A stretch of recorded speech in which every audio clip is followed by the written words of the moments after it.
Howdy folks, today I'll be replacing some brake pads on my Avid Elixir 1s. Now it's very easy, and the first thing you need to do is just remove this metal thing right here, and usually it'll be bent on the end, so you just have to straighten it out and then pull it out. And now you just have to take out the pads.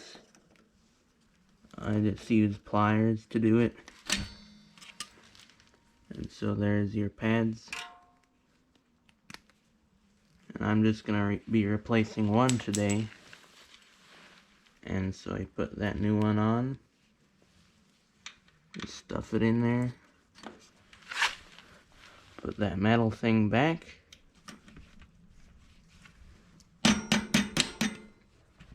And bend it. And that's how easy it is.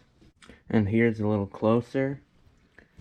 Here's that metal thing that you'll bend when you put it back through. And then here's an old pad, the one I just took out.